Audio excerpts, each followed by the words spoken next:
Boo!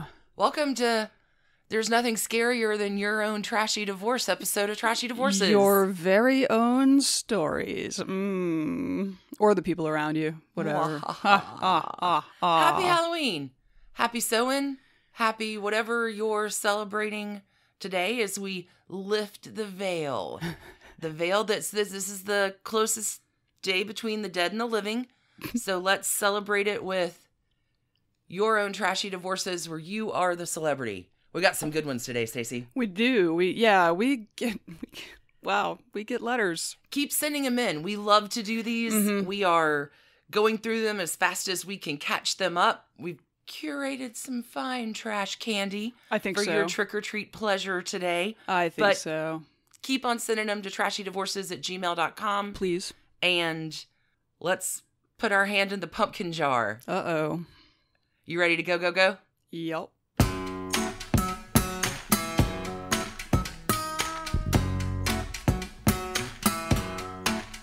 Stacey, you're starting us out I'm going to kick us off, yeah. with the juicy pumpkin of a trashy divorce. Yeah. So, all right. So, dear Stacey and Alicia, I love your podcast so much and had to share a real-life trashy divorce with you fabulous ladies. Not mine, thankfully, but one of my very close friends.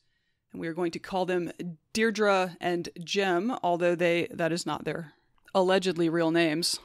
I'm crossing my fingers on that every time. Anyway. No, if the listeners let us know that they have coded, Fingers we're crossed. very careful. Yeah. I think. Anyway, Deirdre and Jim. There you go. When Jim met Deirdre, he was a big project construction supervisor making six figures. Deirdre was a federal agent making pretty good money her own self. Whoa. They had Deirdre lots. sounds like a badass. Yeah, she really does. They had lots in common, including shared political views, senses of humor, and a love of sports. Football in particular. Go team. There were some early warning signs, including the fact that Jim and Deirdre's daughter could barely stand to be in the same room together. Oh. Jim was frequently heard to say that he had once been a good husband and it hadn't gotten him anywhere. You don't say that, dude. Yeah, well, yes, okay, listener adds, if those weren't red flags enough, Jim also had a gambling problem. Oh, no. Dude, you married a federal agent or whatever, like You're gonna get caught, man. Getting married. In spite of these things, Deirdre and Jim got married. Deirdre. Let's sit down and have a little chat. Okay, shortly thereafter, Deirdre was transferred to another state. Jim quit his six-figure job, even though they had both traveled for work before, and followed Deirdre to Georgia. Huh. Once there, he decided that he would work part-time at a convenience store to have a little something to do. Instead of his six-figure real job? Otherwise, he lived off of his new wife. Oh. Following the Georgia gig, Deirdre and Jim settled in the Texas Hill Country. Which sounds nice. Beautiful, yeah. Here, Jim worked part-time as a school bus driver until he got fired. He says he got fired for yelling at a kid. We suspect he got fired for showing up drunk. You can't drive the school bus drunk. Who knows? Because his other part-time gig was working as a bartender at night. Oh. I feel like this relationship is not going anywhere good. This relationship is not going to be saved. Okay, the bartending job may not be where the trouble started, but it's where it exploded. Oh, no. You see, while Jim was bartending at night, Deirdre was at home helping to care for her grandchildren. He would come home later and later. He would sit outside talking on his cell phone in the wee hours of the morning. Deirdre got suspicious, like you would. Think? So she decided to check the cell phone records. Both numbers called, duration of calls, and all text messages. She could do that since she paid their cell phone bill, and she's a federal agent. Not sure we mentioned that part. Oh, Jim. When she confronted him, he was outraged. How dare she invade his privacy? It turns out the woman Jim was having an affair with was a widow. Oh. Her husband had been killed in an accident with an 18-wheeler, and she got $1 million settlement. Wow. Jim saw the dollar signs, and Deirdre showed him the door. Deirdre came home one day and noticed Deirdre. And noticed that the golf clubs Jim had given her as a gift early in their relationship were missing. Where were they? When confronted, Jim admitted that he had taken them and given them to his new lady. Deirdre insisted that he return them, which he actually did. She didn't give a shit about the clubs, but it was the principle that's Fair. It's always the principal. So Deirdre's done. Jim hasn't treated her well, hasn't supported her in her relationships with her children or her efforts to care for her grandchildren. He has mooched off of her, cheated on her, and stolen from her. But wait for the best part. Oh, God, there's more? Remember that widow with the settlement? Yeah, the Merry Widow. Yeah, the one Jim threw it all away for? Well, it turns out that in addition to Jim, she had 3 or 4 other suitors around town. Yeah! And she had no intention of letting any of them get their mitts on any of it. We don't know what Jim is doing these days, but Deirdre is doing just great. Thanks for all you do. Good on you, Deirdre. Thank you, listener LD, for sending that in. Is amazing. Poor Jim. Don't steal the golf clubs, dude. Dude, that's low. That's dirty. Low and slow. That's dirty. She's a federal agent, dude. She's gonna find out. Like, you're not getting away with it. People are dumb. Okay. You ready for another one? I am. This next story is from one of our listeners, Kim. Mm-hmm. This one actually is pretty good. I'm going to give you a few trashy bingo divorce terms. Actual evil stepmother. Highly fertile side piece. Ooh. You ready? Uh-oh. It's trashy and sad at the same time. I'm excited about the actually evil stepmother, though. Halloween. Woo! Kim meets this guy in college. He was at the time a nice guy that didn't party. We spent a lot of time just hanging out in the dorms, watching movies, playing games with the dorm mates. He wasn't the sharpest pencil in the desk, and I found myself helping him with his work just as much as I was doing mine. Uh-oh. And I was in the honors classes. Oh, no. College was small. The majority of girls that were there were not there to get an actual education. They were there to get a husband. Get their MRS degree. That's it. Seriously, half my freshman class of women was gone the second semester because they'd gotten pregnant or engaged. It was a disappointment. I would think that...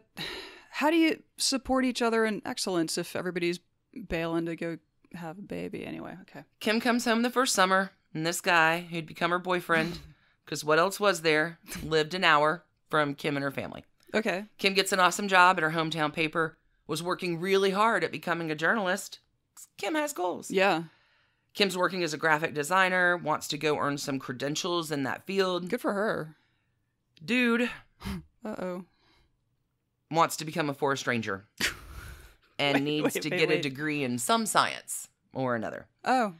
So Kim, instead of working on her dreams and goals, Kim works, lives with her parents, and helps provide Kenny, let's call him Kenny, whatever Kenny needed to get through school. That's not a great setup, gotta say. So Kenny has a dad who's pretty nice. Kim likes hanging out with Kenny and Kenny's dad. Okay.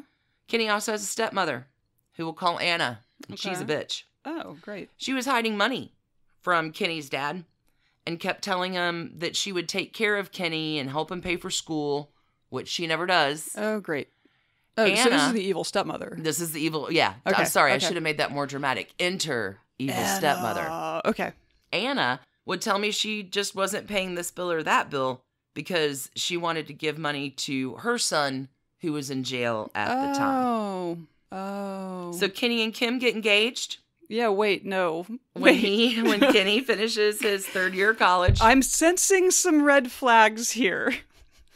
Kenny and Kim plan to get married when they graduate. They start making plans. Okay. Kim's parents are not thrilled. Yeah, I'm team Kim's parents here, but all right. But Kim's parents got married when they were 19 and 24, so they, couldn't really say anything. Kenny's stepmom, Anna, was appalled that he would marry Kim. Kenny's dad, I don't know. Anna's a jerk. Yeah. Okay, so Kenny's dad helps them find an old farmhouse that they're going to rent and set it up before the wedding. I mean... No, like Kenny's dad sounds like a swell guy. Okay. Okay. Kind of a hero in this story, maybe. So, well, he probably just wants to get the fuck rid of Kenny. Maybe. I can pass Kenny off to you. How can I be as nice to you as possible? Oh, interesting. Okay. It's a reverse psych. Parents, man. You got to watch out for him. Yeah. Okay. So Kim is getting so much crap from Kenny's side of the family about the wedding and the farmhouse and the this and the that Kim and Kenny just went and got married at the courthouse. Okay, as you know, we are pro-elopement, but this still sounds problematic, and since it got sent to us as a trashy story, I'm guessing not good. Right. The farmhouse, actually, they could rent. And they move into the farmhouse, and Kim continues to work her job. Kenny has a part-time job with his father. And Kenny likes to take several weeks at a time and go on bird banding trips.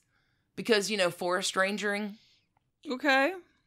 Is this just like his hobby, I guess? I mean, it's for forest rangering. So, but he's not a forest ranger. He works for his dad. This is not good. So, right before the wedding, and one of the reasons that triggered the courthouse nuptials was that Anna, Evil's stepmother, couldn't wait to introduce Kim to Kara. Kara is taller than Kim. Oh. Kara is blonde. New character. Oh. Probably has blue eyes. But Kim never looked that closely. Oh. Anna makes a point of saying that Kara and Kenny had a thing for each other in high school. Anna is just an awful person who should probably be punched. And before Kenny went away to college, everyone in the whole town thought Kenny and Kara would be the ones getting married. Oh my God. Anna, what is wrong with you? Kim smiles. Kim says, hey, he's marrying me, but nice to meet you, Kara, before leaving the house and going home. Okay. So the next week, Kim's staying at their house because they're having a party for my birthday. That's what they say.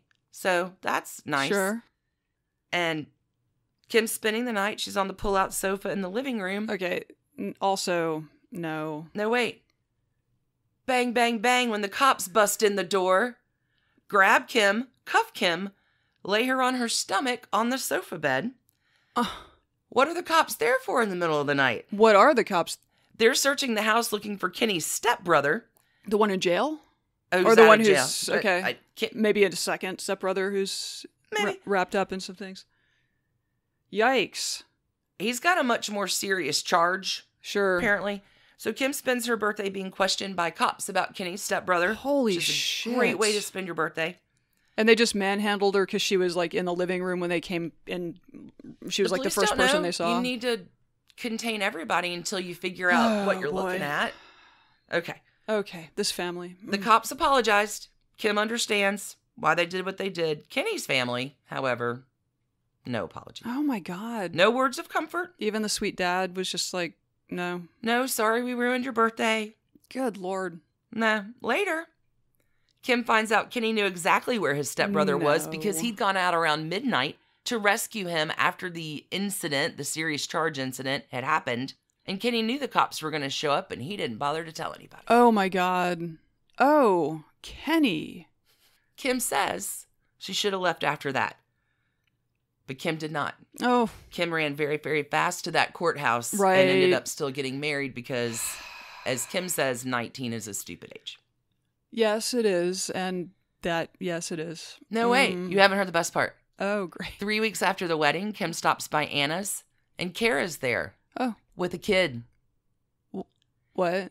And Kim takes one look at the kid and realizes that kid belongs to Kenny. Oh, shit. It had to. Like a kid or like a baby? Like a baby. So Kenny is a mixed child. His dad is white and his mom is Japanese. Okay.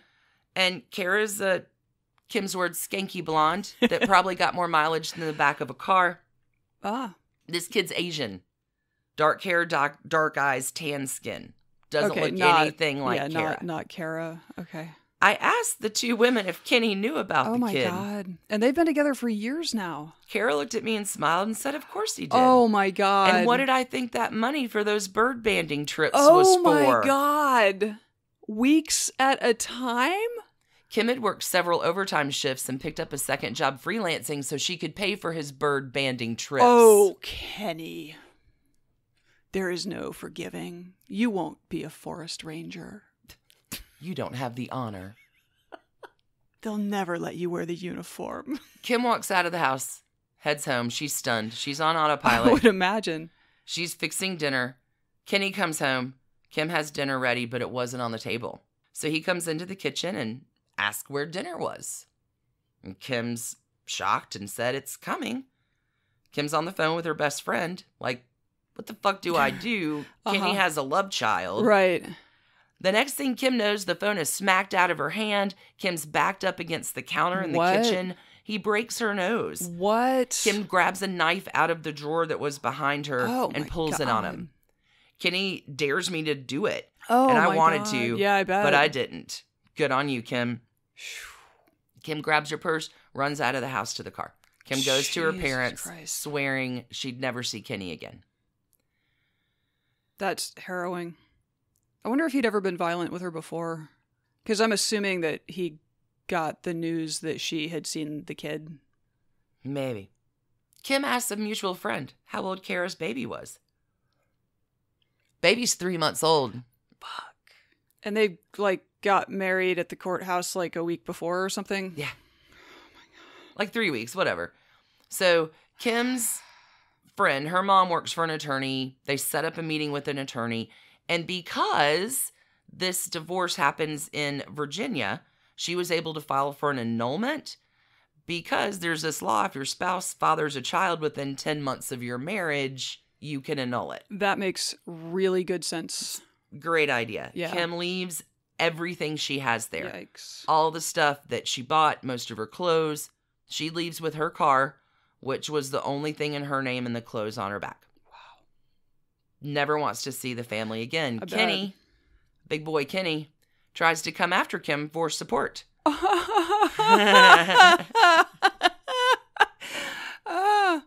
Would that be like child support for him or for his child? The question's real.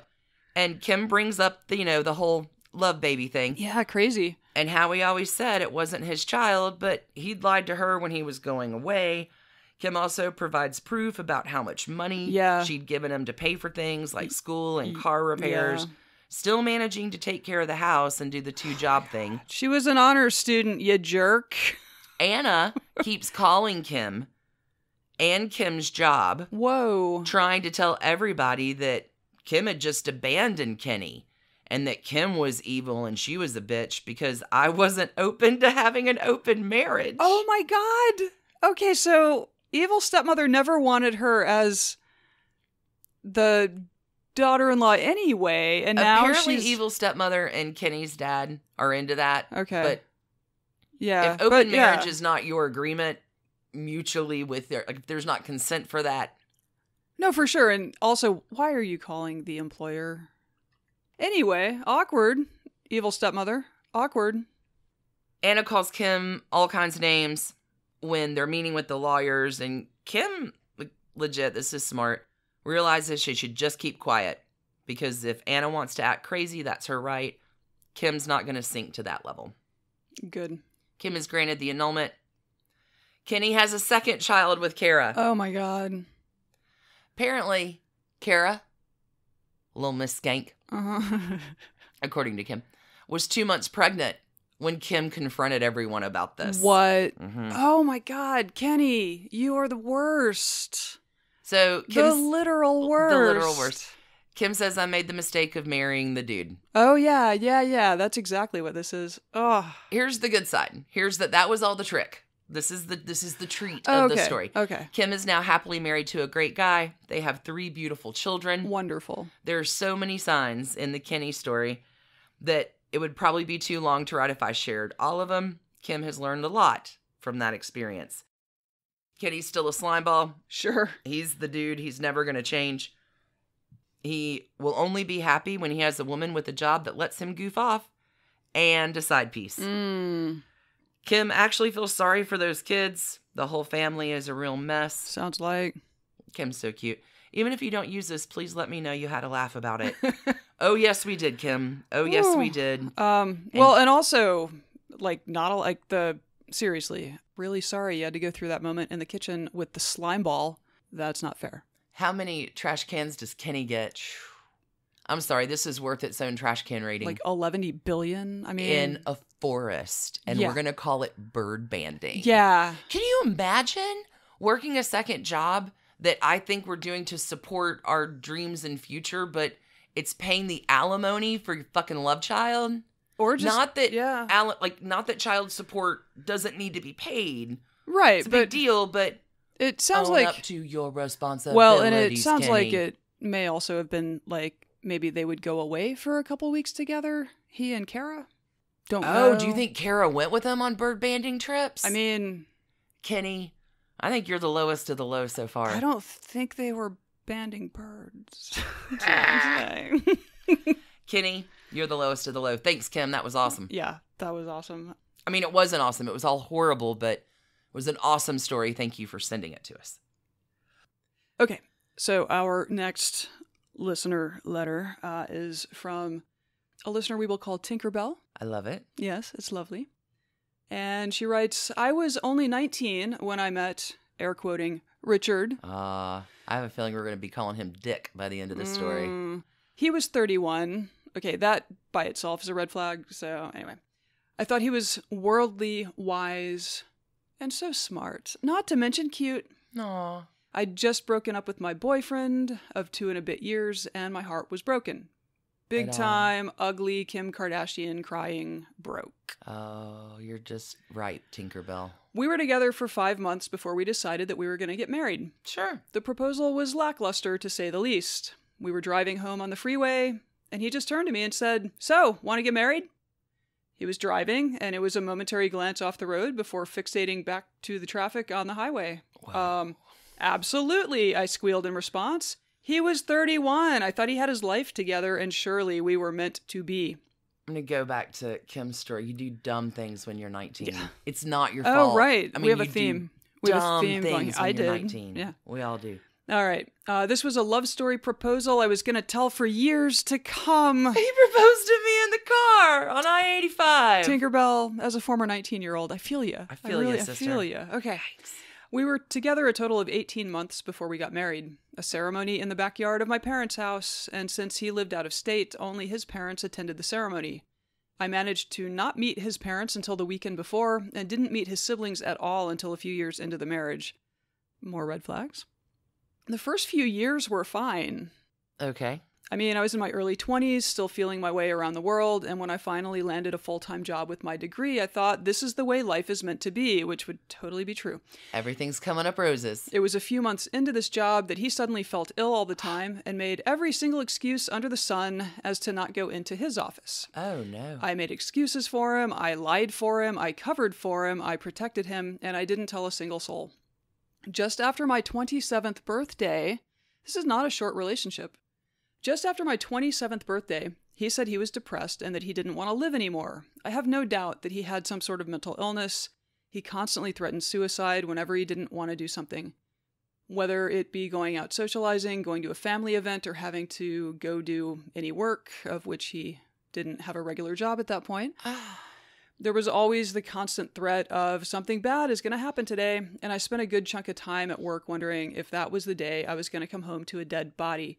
Tinkerbell, that is not a way to live. No, I'm so sorry. This is this is a terrible story. That's harrowing.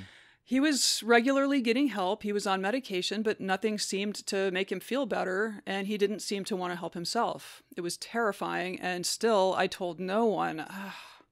I put the happy face on whenever someone asked how I was, and whenever someone asked how he was doing. I was happy. I was positive. I wanted to see the silver lining always. This is so hard. So many women do this. Oh, yeah. Well, I mean, men do it too. Like, it goes both ways in bad It's heartbreaking. Yeah. Just a few short months after my 30th birthday, the constant threats were getting old. At this point, he'd not worked in almost 5 years, but was still spending up big in our joint bank account, as though we had 2 incomes. Anytime I asked what he was buying, the response was always the same: groceries for dinner. One evening, but the fridge is always empty. No. One evening, I turned on his iPad and found an array of dirty, explicit messages he had been exchanging with a former school friend. No. For years, I'd been fighting for a marriage that he didn't even want to be in. I just couldn't believe it. Dick. The very next day, I left. I didn't tell him why, and I didn't want him to think that I was leaving because it was about someone else. I wanted it to be because I was no longer wanting to be in the relationship anymore. No one pushed me out, but rather I had given up on trying something. Good for you. He didn't beg me to stay. I said I'd be in contact in a few days, and we'd have a full discussion then. For 4 days, I didn't hear from him.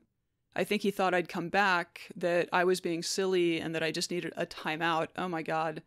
Oh, dick. I don't think he realized how serious I was. When I returned to the house to pick up a few more things, I told him it was over. He freaked out, and the first thing he said was, "How am I going to pay the bills now?" I'll just let that sit for a minute. Almost 10 years of marriage, and that's the first thing he says. That's unbelievable. I said that I would pay the bills and rent for the next 3 months to give him opportunity to decide what he was going to do next and if he was going to stay in the house. I thought it was a generous offer that was well received. Now is where it gets trashy, with actual trash included. Oh, no. It took 22 minutes from the whole "it's over" conversation to the time he posted about the demise of our marriage on Facebook. No. Yeah, it's how my whole family, my friends, and community found out that our marriage was over. Oh, my God. He accused me of throwing everything away. He accused me of having someone on the side. No. He accused me of leaving him high and dry and kicking him out of the house. Oh, Richard. I was then hauled into a spotlight of trial by social media, by people I had met a handful of times or never met, making judgments on my decision to leave and the motives it takes for someone to be so heartless. Oh, God. I was called many names, and I found the fact that I was so raw and exposed to the world embarrassing. Yeah, for real. However, I refused to let that keep me from going to work and doing my job. Good job, Tinkerbell. And while it was tempting to speak of the fact that he had been dirty talking to other girls for months and I had the receipts, oh, God, I refused to stoop to his level. In fact, he had no idea I knew until months after I left. Oh, Tinkerbell. Tinkerbell. He spent the next 6 months being a flaming bag of trash, not candy, on social media, including pleas for sympathy. He didn't tell his family that I was paying all the bills in the house, and they gave him a significant amount of money, of which he turned around and bought an Xbox One. Woo! She writes, "I wish, period, I were joking, period." Oh, God. Oh, and all that money he was taking out for groceries for dinner? You will be surprised to learn. I'm probably not going to be that surprised. What was he doing with it? He was going to the store and buying a candy bar or some tiny, something little on his debit card and then taking out cash. What was he using the cash for? He was buying hundreds of dollars worth of drugs every month. Oh. I don't mean to laugh. However, no. Yeah, okay. Probably could have seen that one coming. Oh. Okay, whew. When it came to splitting up our personal property in the house, he was exhausting. Exhausting to the point where I told him he could have it all, because I just wasn't going to fight repeatedly over something that was replaceable and feed into the arguments he wanted to have. And that is a great you can buy a new coffee maker. You know, like there's some stuff that it is worth fighting about. It is not worth getting into it with your fucked up ex over everything. Over the remote control. So good for you. Yeah. It's fine. I think at this point your job is to like throw all of his clothes in the swimming pool. I'm sure you had one of those, right? Light him on fire. Shoot some bullet holes in the car. I don't know. Okay. The big fight that I was preparing myself for was for the dog. You can't replace the dog. Nope, can't replace the dog. The little monster had come into our lives a few years earlier, and she was always my little mini-me. Aww. There was no doubt in my mind that she was meant to come with me, but knowing how much I adored her, my family were concerned about what he would do, and that he would make it difficult. One day, while collecting the rest of my clothes, he dismissively flipped me off and uttered the words, "Take your fucking dog." I will, thank you. I didn't fight it. I didn't even take any of her things. I replied casually, "Oh, sure, no worries. We'll be out of your hair in a few." Good. I packed the remainder of my clothes and then scooped her up and put her in the car. I knew he'd said it as a throwaway line, and the moment he said it, I knew he regretted it, but I wasn't going to fight it. Nope. I was going to take my girl home and give her the best life possible. Then came another onslaught of social media abuse, oh, no. where he implied I had just taken the dog away from him, prompting people I've never met to say vindictively, "Steal her," or "She can't just take the dog without your permission." You gave her permission. Oh my God. Despite the fact my family owned the property that we both lived in, I knew it was easier if I left, as I had a place to go, my parents' house. When he finally vacated the property some 18 months after our separation, my mother and I were absolutely horrified by the state at which he left the house. Oh, no. He had trashed the house in a way I didn't even think was possible. Imagine being robbed of just your furniture and everything else being left. To put this in context, there was still a wok full of oil on the stove. Oh my Dishes God. were in the sink. Every single drawer, cupboard had something in it. The linen cupboard was completely full. Not a single towel or sheet was taken. Broken furniture was stacked up in the kitchen. Smoking of cigarettes and other drugs had been done in the house. And... oh, no. Topper, an unflushed turd. No. Hanging out in the toilet. It took crime scene cleaners to clean the house out. Holy fuck, you're kidding. I don't know if I don't know. I bet it did take. Epilogue. I paid close to $30,000 to get out of the marriage, which also included taking on and paying off his personal loans, his legal bills, and to file the paperwork. Any part of the way he could fight me, he did. But I was persistent in that my freedom was something no one could keep from me, and I was gonna be so. I've never been so grateful to not have children with someone. That's I bet. For sure. I bet. Yeah. The day our paperwork was accepted by the court and the decree came through was the day I could breathe again. I was free. Now, 4 years on, I'm in a healthy, happy relationship with a beautiful man that's my equal. Oh, yay. Yeah, he's Tinkerbell. my best friend, my partner in crime, and he is my person. Aw. I never knew such partnership until he came into my life, and we made each other truly better people. I'm not sure if I'll ever get married again. I've learned that I don't need it to have a happy relationship, but with my beautiful man, I'm not totally closed off to the idea as I once was. Oh, and my gorgeous girl, We have a puppy update. Puppers, has a wonderful environment in which she gets to sleep on the bed, Aww. get cuddles from her new kitty sisters, and has a human around her 24/7. She's Aw. in puppy heaven, Yay. and that makes me so happy. Puppers. Out of everything, I learned that my freedom is non-negotiable. I mean, I paid over $30,000 for it after all. Keep it trashy. Tinkerbell. So sorry. So sorry. God, that's... How many trash cans does Dick get? God, that's bad. Hundreds of trash cans a month. Hundreds of unflushed turds full Oh of my trash God, cans. yeah. Ugh. Wow. Okay. That is just miserable. Glad you're... I mean, I'm sorry it cost you that much, but I am glad you are free. Yeah, freedom. That's another word for nothing left to lose. Yep. Okay. All right, We got go back. we got a few more. Got a few more. Let's see what we got. Daria is our next letter up. Okay. Let's hear it. I wish I had a Halloween laugh or something. I know, right? Yeah. All right, Daria. You're like loosening your clothes for this one. Okay. Uh-oh. Daria's personal meet cute ended in a custody battle. Yikes. Daria literally runs into her ex-husband, who we're going to call Earl for the sake of this story, when she locks herself out of her apartment. I was living in New York City at the time. I'd never felt more alone. I thought he was kind of cute, even when he mansplained how to work a lock over Oh my borscht. God. In all honesty, over the next 5 years, it should have been really obvious to me that Soviet Russia gave all of its red flags to Earl. Oh no. That's such a great line. I was like, borscht. Interesting choice. Okay, so. Yeah, but Daria had fallen in love with Earl. Okay. And fallen hard. This is why she was able to ignore the fact. God, can we call him Sergey instead? I don't know. No, there's a reason. He's named after Earl and Waitress. It's coming. Oh, okay. Igor, okay. Okay. Kim's fallen in love, fallen hard. Sure. Which is probably why she was able to ignore the fact that he hated everything she loved. No. No. Earl hates makeup, so Daria never wears it. Yikes. He makes fun of Daria's love of crosswords, so Daria stops doing them. So not even really low-key controlling, just straight up controlling. Straight up controlling. Okay. Daria says it was easier to stop those things than listen to his crap all the time. Yeah. Daria gets pregnant with our daughter pretty soon after she decides to move in with Earl on the other side of the country. Yikes. Mm-hmm.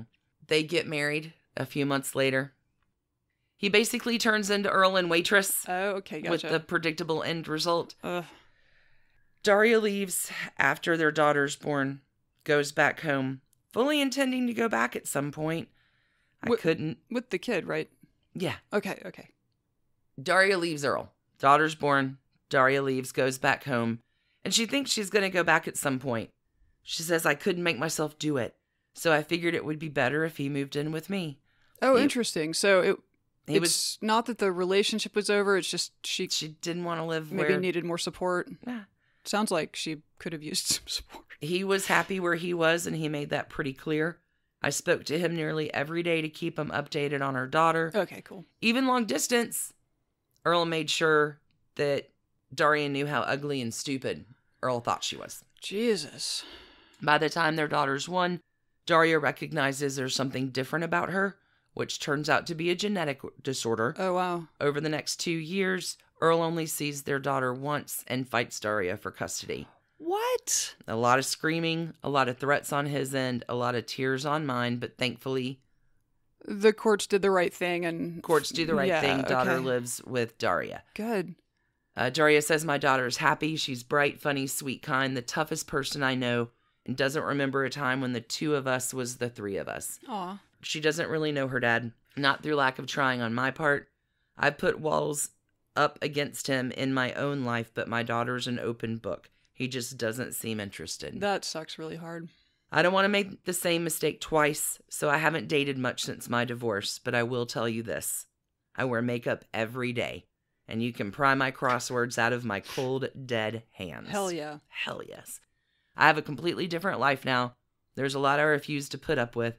I have nightmares sometimes that I'm still married to him, but then I wake up in the morning, put on my lipstick, and feel pretty damn lucky that I managed to get my life back. Hallelujah. 100% Daria. Whew. We love that story. Yeah. Yeah. Good Lord. You crossword it up with your lipstick. Seriously. I hope that lipstick is red, girl. Write it in eyeliner. Love it. Better than pen. Fuck off, Earl. Wow. So they're inspiring in the end, even though, Okay. Well, isn't that like trashy divorce, but the arc of redemption and yeah. how do you, it's a bad relationship. Doesn't have to define you forever. No. You can go have incredible... Yep, adventures all, in the world. You don't need Earl. You don't need Dick. You certainly don't need Kenny. Kenny sounds like a big fat Jerry. Do we have time for 2 more? Let's do 2 more. Okay, that's Okay. actually works well because I've got a shorty, but this one I just found so heartwarming. Okay, tell me. Okay, so this is from EB, and she says, this isn't very long, but I thought you'd like it. It's actually about my grandmother. My mom, I love grandma stories. Right? My mom was married before she met my dad. He was an ass and was verbally, the first husband, he was an ass and was verbally abusive to her. Once my mom filed for divorce and moved out, he started stalking her. She was living in Alaska, and with the divorce and move and everything changing, she needed some help. My grandmother and my future dad headed up to pitch in, and when they arrived, there was my mom's, this is my interpretation, shitbag ex sitting in his car outside of her house. No. Grandma, future dad, get out of the car. My grandmother told my mom and my future dad to go inside, that she would take care of it. She walked over to the car and words were exchanged. I'm sure my future parents were watching through a window. Oh, for sure. And then my grandmother headed into the house like nothing had happened at all. But my mom's ex was never seen again. What did Grandma say? My grandmother died when I was 8, so I didn't have a chance to really get to know her. But the one thing I would ask her if I could is what exactly she said that chased shitbag ex off for good. Oh, I have to know. I mean, it's apparently no one does. She's going to have to track down shitbag X, I guess. This is a mystery that has to be solved. If you know shitbag X. Ask that guy. What'd Grandma say? I love grandmas. We have another grandma story. Oh, good. Okay, cool. We have a grandma story. This is from one of our international listeners. Frida. I'm going to call her Frida. Frida Kahlo. Frida Kahlo sends in, This is a little, slides the rules a little. It's not technically a divorce because the papers never got signed. Okay. But it's still trashy. Okay. So Frida's grandmother, Marina, marries her grandfather, Orlando, when Marina is still a teenager. This is around 1940. This is in Chile in South America. So imagine the U.S. in the 1800s when it comes to women's rights. Uh-oh. Marina marries Orlando to get away from her abusive mother, and Frida feels pretty sure that Orlando married her to get laid. Well, yeah. Together they have 8 children. Sure. Well, sounds like the laid happened. 8 kids. Frida's mother was child number 6. There was only one boy in the 8 kids who sadly died of leukemia at 5 years old. Wow. Orlando is domineering and strict. This is the part that just guts me about the story, where he would come home and put his hand on the television to see if my mom and her sisters had been watching it, because they weren't allowed to watch TV when he wasn't home. Whoa. So he'd come and feel to see if it was... Wow. Uh-huh. If it had been used. Oh, my God. Okay. Orlando soon starts taking the electrical plug with him to work, so their apartment has no electricity when he's gone until he comes home. Back when they had, like, actual breakers, he would just... Oh, shit. I am the light, I am the power. Fucking Orlando. Wow. Uh-huh. Can you imagine? No. Oh, we don't have access to electricity or power when you're not home? Oh, my God. Oh, my God. Okay. So Orlando's a partner. This is going well, is what I'm hearing. Orlando's a dick. Orlando's a partner in a successful business. With up to 8 kids in the house and you don't have electricity? Orlando's a partner in a successful business. And one day, this is what Frida's mom recalls, Orlando comes home with a suitcase full of money, says he sold his partnership in his company. The next day, Orlando runs away with his mistress. Whoa. Orlando has purchased, his mistress, oh my God, an apartment in the building opposite my grandmother's apartment and moved in with her. Wait, he ran away with his mistress across the street? Across the street. Shit. Yes. Oh my God. It's the worst. Oh my God. This is not funny. It is not funny. Haha. It is. Oh, this is horrible. Yeah. Okay. So they don't know this at the time. Okay. So eventually they run into him in the bodega at the corner, right? Right. Frida's mom and aunts grow up supported by Marina, the grandmother. Grandkids were born. Wow. Frida's born. Frida's mom, brother, dad all immigrate to Australia. Hooray! Frida only meets Orlando a few times. Okay. The last time Frida's mom sees him is in the late 80s because Orlando gifted her money for their move across the world. Okay. It's no wonder why you wanted to move across the world. Seriously. Okay. So in 1988, Orlando dies. Okay. Marina, grandmother, has never forgiven Orlando for what he did. Yeah. But they've never technically divorced. So she's his widow. Oh. And the apartment was hers as his widow. And because they hadn't divorced, she's in the hearse with his coffin while the mistress is in the car behind. Orlando has 4 kids with his mistress. 4 children, to which he'd given his name. He claimed them. Marina is 90. She lives in the same apartment that she has lived in as his widow. Jeez. All of Orlando's children, all now adults, still live in the apartment across the street. Oh, God. What a mess. Everyone knows Marina's not going to live forever. She's 90.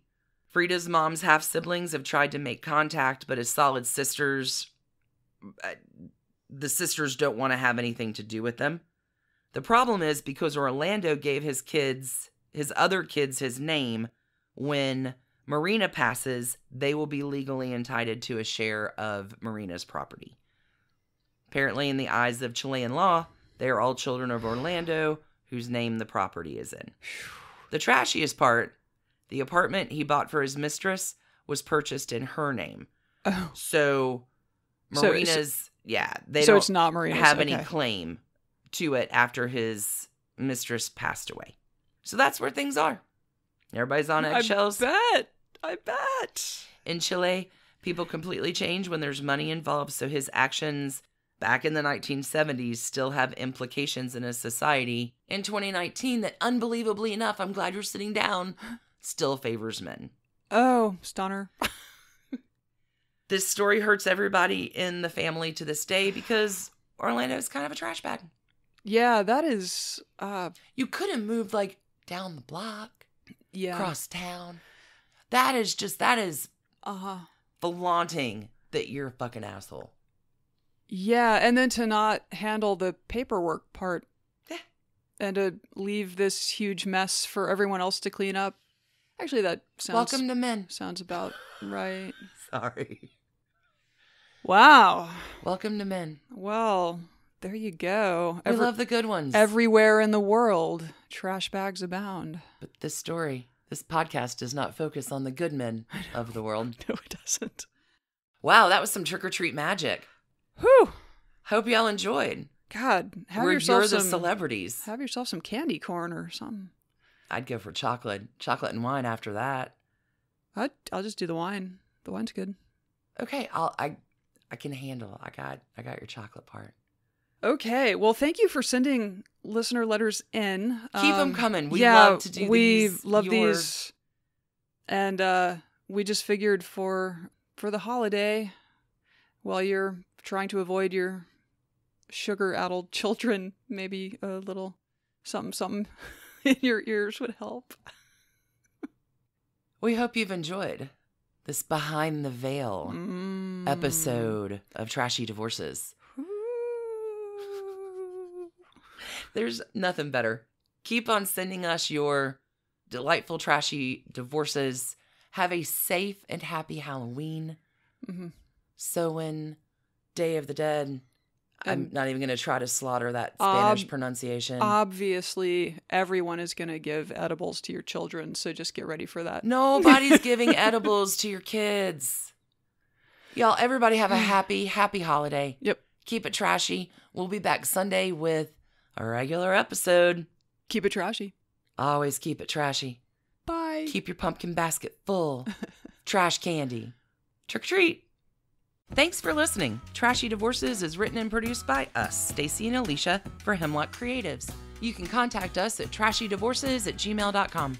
Our art is by Sydney V. Smith. Find her at sydneyvsmith@carbonmade.com. And our music is used with permission of Ratsy. You can find her on Instagram at Ratsy's Store. Check out episode sources, photos, soundtracks, and more at trashydivorces.com. Enjoy early ad-free releases, bonus divorce stories, weekly trashy tidbits, limited series like Trashy Tutors, Fun with Dunn, and Side Pieces, and a whole lot more by joining us at patreon.com/trashydivorces. We have finally curated trash candy for you at the $2, $5, $10, and $25 level. And we have merchandise. You can get your Trashy Divorces gear at bit.ly/trashymerch. And thank you to What a Maneuver for doing such a great job with our cloths. We appreciate all your ratings and reviews. If you leave us a 5-star review on iTunes, send us a picture of it, and we'll ship you some Trashy Divorces stickers and such anywhere in the world. Don't feel left out because you're in the Netherlands, Brazil, Singapore, Tanzania, Iceland, or any of the other 154 countries and counting where people are listening.